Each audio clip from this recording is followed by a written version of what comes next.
la gran mayoría de nosotros vamos a fallecer por una enfermedad cardiovascular. La enfermedad cardiovascular es famosa porque mata, pero además de ser la causa de muerte en el mundo occidental, la primera causa con diferencia, además también es causa de morbilidad, o sea que también te afecta tu calidad de vida, no solamente tu cantidad de vida. Es además la causa número uno de pérdida de capacidad laboral y de pérdida de capacidad económica social, y también la causa número uno de gasto sociosanitario. Hay múltiples enfermedades que se pueden considerar cardiovasculares, enfermedades del corazón o del sistema arterial o del sistema cerebrovascular, y el 80% de las enfermedades cardiovasculares son secundarias a un proceso común que es la aterosclerosis, que es el desarrollo de placas que llamamos, que es acúmulo de grasa y material inflamatorio en todas las arterias del cuerpo. Es un proceso que pasa durante muchísimas décadas sin dar ningún síntoma. Muy probablemente se pierde toda la oportunidad de poder tener un impacto real sobre la prevención de las enfermedades posteriormente clínicas, y luego cuando avanza mucho es cuando los médicos empezamos a ver las consecuencias de esta enfermedad. Las consecuencias, que sería empezar por el final, pacientes que se encontraran muy bien y de repente un día empiezan con unos síntomas y tienen una angina de pecho, tienen un infarto, tienen un accidente cerebrovascular, un ictus, un aneurisma de aorta. También sabemos hoy en día que otras manifestaciones más frecuentes de la enfermedad cardiovascular aterosclerótica es la demencia y el deterioro cognitivo, que hoy en día sabemos que el factor de riesgo, o uno de los más importantes, es precisamente este desarrollo de aterosclerosis a lo largo de muchísimos años. Y ahí es cuando realmente, con la medicina clásica hasta hace poquito tiempo, es cuando los pacientes empezaban a ser vistos por médicos y cuando se empezaba a decir que había que prevenir que esos pacientes tuvieran un peor desarrollo o progresión de la enfermedad. Hoy en día nos hemos ido cada vez más precozmente y primero hemos empezado a estudiar sujetos que todavía no tenían síntomas, pero que ya sabíamos que tenían la enfermedad, y también nos estamos yendo ahora incluso muchísimo más precoz y queremos ir incluso al origen de la enfermedad y poder identificar a las personas mucho antes incluso que se empieza a desarrollar este proceso de acúmulo de grasas y de material inflamatorio en las arterias. Es un problema muy importante y es un problema que cada vez es más complejo. Antes se hablaba de la enfermedad cardiovascular del infarto, ¿no? Pero hoy día ya se sabe que afecta a muchas otras funciones. Además de a nivel cerebral, afecta a nivel de todos los órganos. Al final, la enfermedad cardiovascular es la enfermedad de las tuberías, de los vasos, y eso lo tenemos en todo el organismo.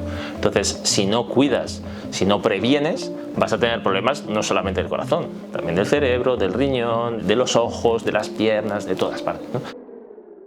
A los alumnos en la universidad les cuento la anécdota de por qué sabemos hoy que el tabaco provoca infarto, que la diabetes provoca infarto. No es tan antiguo, no es tan antiguo.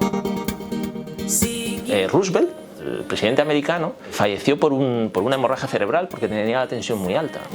En aquella época se creía que qué mala suerte, pero llegó siguiente Truman y dijo, espera, vamos a estudiarlo. Y cogió una ciudad cerca de Boston que se llama Framingham, y dijo, vamos a coger a estos y a estudiarles de arriba a abajo. Llevó a unos investigadores y puso ahí un dinero para investigar eso. Es gracioso porque dentro del presupuesto había ceniceros para los investigadores, para que pudiesen fumar bien, porque no se sabía que el tabaco era malo. Y ahí se supieron cuáles son los factores de riesgo que hoy todos conocemos. Se ha estudiado muchísimo en las últimas décadas y se han hecho estudios que se llaman de asociación. Tú coges un grupo de personas, ves cuántos desarrollan estos síntomas que decíamos, infartos, ictus, etc., y ves qué características tienen que los hacen diferentes a los sujetos que no han desarrollado estas enfermedades. El principal factor de riesgo es la edad. La edad, sin duda, cuanto más mayor eres, más riesgo cardiovascular tienes. Pero los factores clásicos son la diabetes, la hipertensión arterial, muy importante el tabaquismo, muy importante, sobre todo en personas jóvenes. Un varón de 40 años, tú calculas su riesgo cardiovascular, igual está en el 5% a 10 años de tener un infarto. Si fuma, puede llegar al 25%. La obesidad, el sedentarismo, la dieta inadecuada, de modo muy importante el ánimo que yo solo meto en el mundo más social, la parte social como riesgo cardiovascular. Hay otros, también la contaminación es muy importante, la contaminación atmosférica es otro factor de riesgo. Y luego otro factor de riesgo capital, la hipercolesterolemia, el tener los niveles de colesterol circulantes muy elevados. Estos son los factores de riesgo clásicos, pero luego hemos seguido avanzando mucho en el conocimiento. Se ha visto que hay otros factores de riesgo que principalmente están asociados con los hábitos de vida. Decíamos antes sedentarismo y obesidad, pero también hemos encontrado que factores de riesgo como un sueño o bien muy escaso o bien muy fragmentado, tener situaciones muy estresantes, dietas que no son saludables, también contribuyen a la enfermedad cardiovascular. Y a mí me gusta siempre contar un poco el camino que he hecho yo, que yo creo que se parece al camino que han hecho muchos otros cardiólogos científicos o cardiólogos investigadores. Ciertamente el doctor Valentin Fuster, que es, como sabes, mi mentor, bueno, nuestro mentor.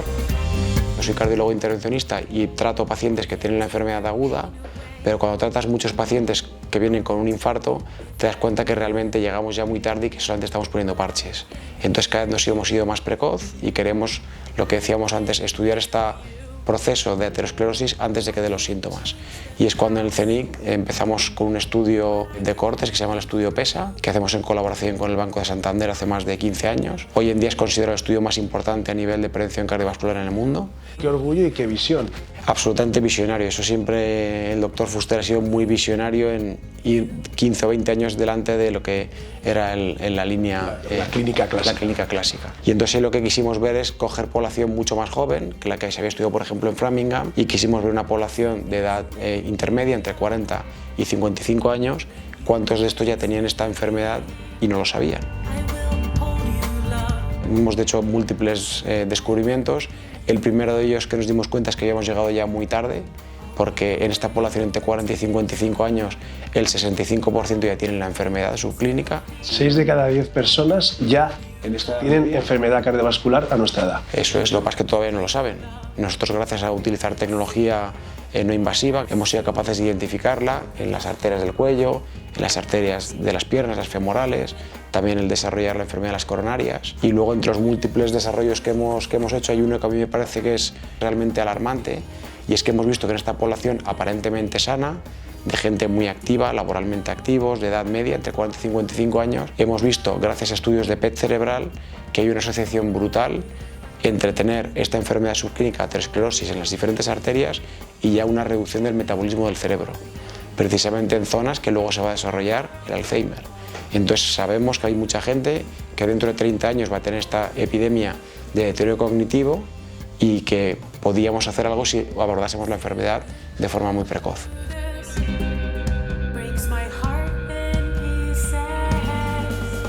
Ciencia y clínica.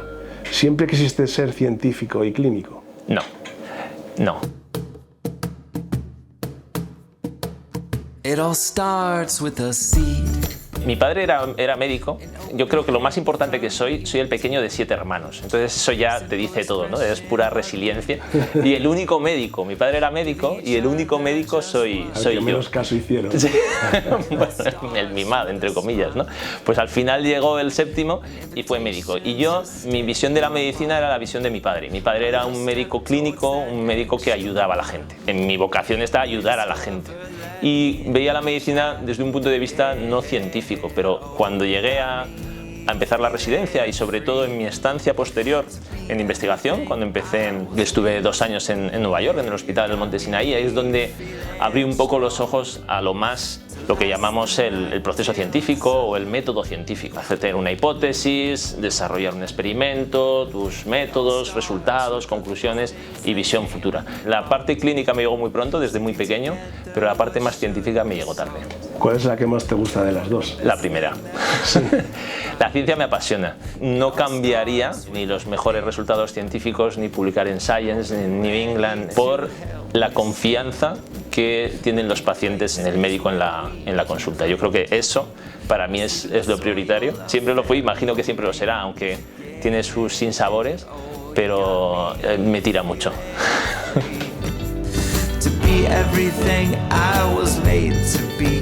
Soy Gonzalo Pizarro, soy médico, soy cardiólogo, actualmente soy el jefe de servicio de cardiología del Hospital Ruber Juan Bravo, soy catedrático en la Universidad Europea de Madrid y soy investigador clínico en el Centro Nacional de Investigaciones Cardiovasculares. También desde hace unos años soy el coordinador de la Red Distribuida de Imagen Biomédica, una ICTS del Ministerio. ¿Cómo hace para sacar tiempo para hacer todo eso? Bueno, esto no va de un día para otro, o sea, no pasas de la nada a tener estas actividades. Uno se organiza y creo que con el tiempo consigues primero priorizar y segundo, y lo más importante, hacer equipo, ¿no? Esto que suena a que soy yo, en realidad no soy yo. En realidad somos muchos, ¿no? Y cuando soy el jefe de servicio de cardiología, en el servicio de cardiología hay muchos jefes y gracias a que hay muchos jefes y mucha asistencia, también del equipo de admisión, del equipo de auxiliares, las enfermeras, los enfermeros, todo el equipo que hay detrás de un servicio de cardiología hace que un servicio funcione. Soy cardiólogo e investigador, trabajo como director científico del Centro Nacional de Investigaciones Cardiovasculares y también soy cardiólogo intervencionista en el Hospital Universitario Fundación Jiménez Díaz. Soy jefe de grupo en el Ciber de Enfermedades Cardiovasculares.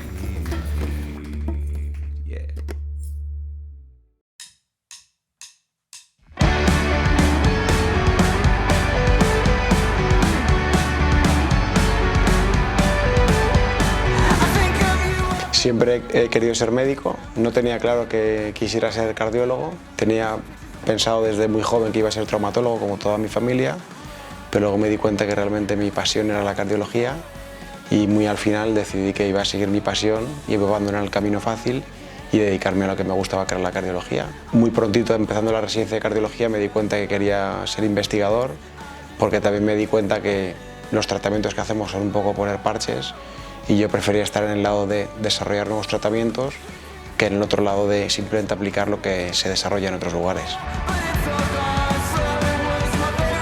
Ser científico de éxito y cardiólogo de éxito requiere mucha dedicación. ¿Cómo compaginas y cómo haces para...? Supongo que te refieres a compaginarlo con la vida personal. Lo primero que me gustaría matizar sobre lo que has dicho, que yo no tengo muy claro cómo se puede definir cuando alguien tiene éxito en la profesión. Suele ser bastante intermitente. Y yo creo que lo más importante para tener éxito en la profesión es que estés disfrutando de lo que haces y que sientas que estás contribuyendo realmente a algo muy amplio, aunque en el día a día pues no lo puedas ver porque estás muy metido en la vorágine. Y en cuanto a cómo compaginar esto con la vida personal, es muy complicado y yo creo que aquí es fundamental el tener una familia. Yo tengo mi mujer Noemí y mis 3 hijos y es muy importante que ellos entiendan y que compartan la pasión que tienes, aunque no necesariamente hagan lo mismo, pero que sepan que parte de ti mismo es la actividad profesional que haces, que en el fondo es lo que me complementa y me hace feliz. Yo no puedo entender una vida sin hacer mi pasión profesional, lo mismo que tampoco puedo entender la vida sin tener una familia con la que comparto toda mi vida y todas mis emociones.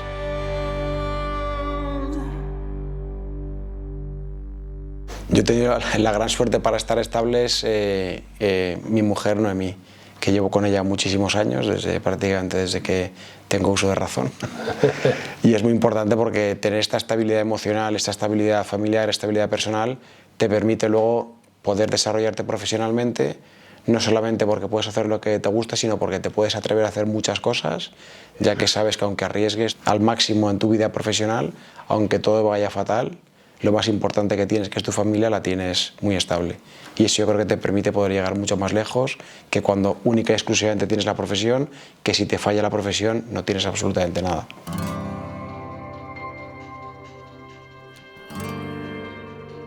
¿Es fácil compaginar la vida y el sacrificio que supone tener una carrera profesional de éxito con la familia? Bueno, en mi caso sí, yo tengo mucha suerte. Yo, como he dicho, tanto en el aspecto laboral, aquí bueno, pues en el hospital, en el CENIC, somos un equipo, en casa somos un equipo. Y yo no sé si soy el menos importante del equipo. Entonces, mi familia, sin duda la más importante es mi mujer, que tenemos, como dice ella, varios hijos, ¿no? No especificamos cuántos, tenemos varios hijos, y mi mujer es la que sostiene y la que lleva la familia, pero yo saco tiempo y creo que me distribuyo bien, me organizo bien. Una de las cosas que hago, aparte de tener una vida familiar, dedico una tarde a cada uno de los hijos. Entonces me organizo para que cada uno tenga su espacio, su tiempo. A ver si es como me organizo yo, pero bueno. Lo tomaré como consejo.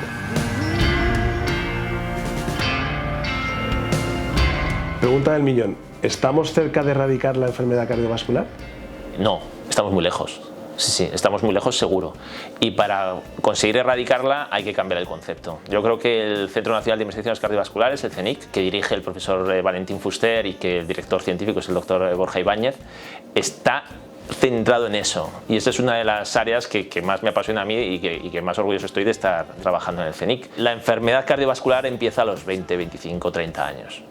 Entonces los que tienen hoy 20, 25, 30 años no tienen la conciencia de prevención que esperamos que exista dentro de 20, 25 cuando se demuestre que efectivamente la enfermedad empieza muy pronto. ¿Se va a acabar? Pues a corto plazo desde luego que no, va a ir a más, porque además somos mejores en el tratamiento de las complicaciones, somos mejores en el tratamiento del infarto, del ictus, sobrevivimos más gracias a eso, tenemos más tecnología, sobrevivimos más, pero somos más mayores y somos más complejos y sobre todo gastamos más también.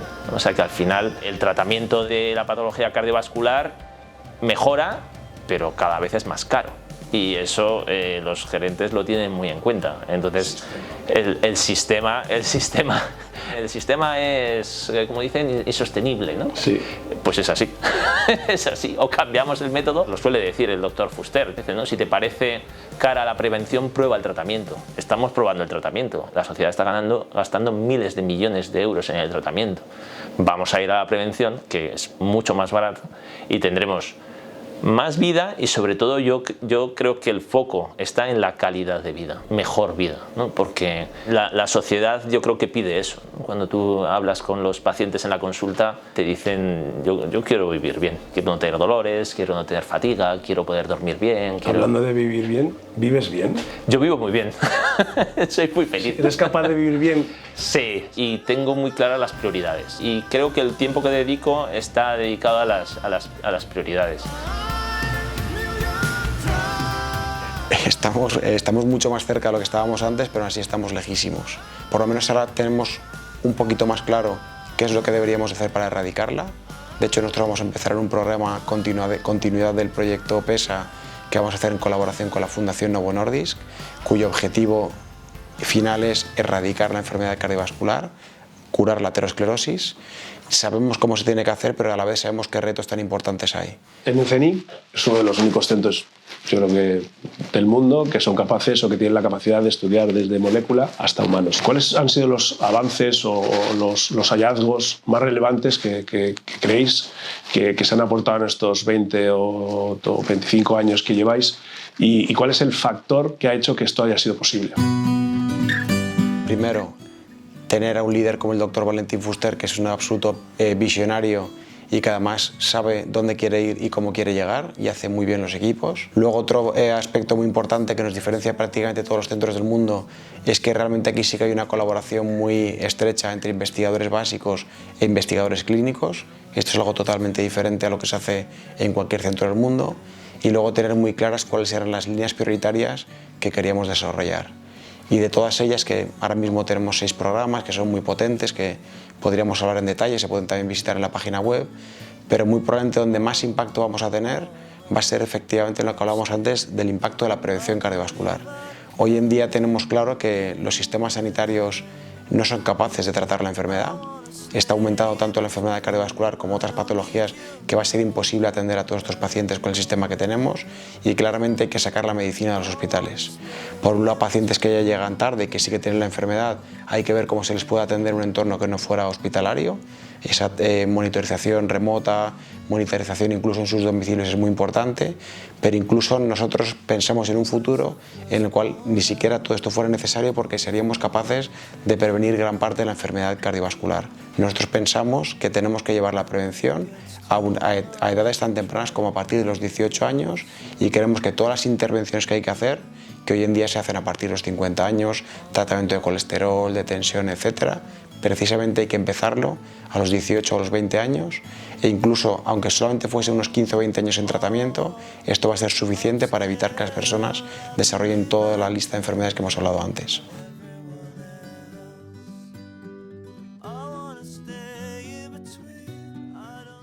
Yo creo que dentro de 50 años no hablaremos de los factores de riesgo cardiovascular, sino de tus factores de riesgo cardiovascular. Ahí va a estar la clave. Cada vez la medicina va más a la personalización.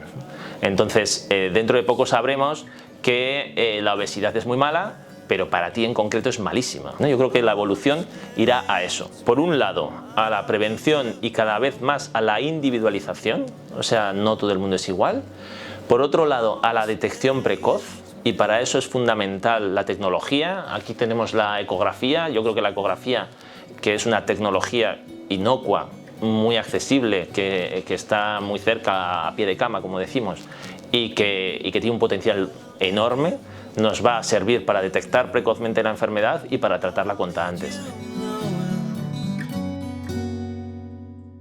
Efectivamente, la enfermedad cardiovascular se sigue diluyendo, ¿no? Por ejemplo, la relación de la enfermedad cardiovascular con el cáncer. Son los dos principales problemas de la sociedad mundial y están totalmente interrelacionados. ¿Qué tendrá que ver la aterosclerosis con el cáncer? Muchísimo, y lo estamos investigando y se está demostrando ya, ¿no? Entonces, en el futuro yo creo que retos son complejidad de las personas, o sea, cada vez más mayores, cada vez más dependientes, tecnología. Yo creo que la tecnología ha ido de la mano de la medicina durante muchos años. Bueno, realmente la tecnología sí ha ido por delante y nosotros hemos ido agarrándonos a ella y avanzando gracias a la tecnología. Y la personalización. Lo vemos todos los días en la consulta y lo vemos en la hospitalización. Te das cuenta de todo esto, ¿no? El paciente, igual le preguntas al paciente y dice, pues ¿qué hago aquí? ¿No? O sea, ¿qué hago aquí? Igual podría estar en casa, podría estar... ¿no? Esto, cuando tú analizas desde un punto de vista de gerencia, que yo pues... Socioeconómico. Sí, como estoy también metido en una ICTS del gobierno, del Ministerio de Ciencia, Innovación y Universidades, tengo bastante contacto con la gestión. Entonces, cuando tú te pones a pensar en esto no tienes viabilidad económica, ¿y dónde está el gasto mayor? El gasto mayor está en el ingreso hospitalario. O sea, los pacientes que ingresan, reingresan. La insuficiencia cardíaca, por ejemplo, es uno de los principales problemas. Reingresan. Entonces, llega un paciente que le has visto que ha ingresado hace 15 días. Y otra vez. Y ese paciente ingresa porque otro no ingresa, ¿no? Entonces, yo creo que una de las piezas claves del futuro de la asistencia, no solamente de la cardiología, en general, es evitar que el paciente ingrese. Y para evitar que el paciente ingrese en el hospital, muchas veces es no ingresarlo. Tratarle fuera, tratarle en su casa, ¿no? Tratarle en su domicilio o en la residencia o donde esté, porque la hospitalización es el gasto número 1 sanitario. Es un problemón y la solución es, lo que decíamos antes, evitar que lleguemos a eso, y segundo, yo creo que es tratamiento, autocuidado en casa o cuidado con los familiares, o tener soluciones para que el mismo tratamiento que vas a recibir en el hospital, que lo puedas recibir en casa.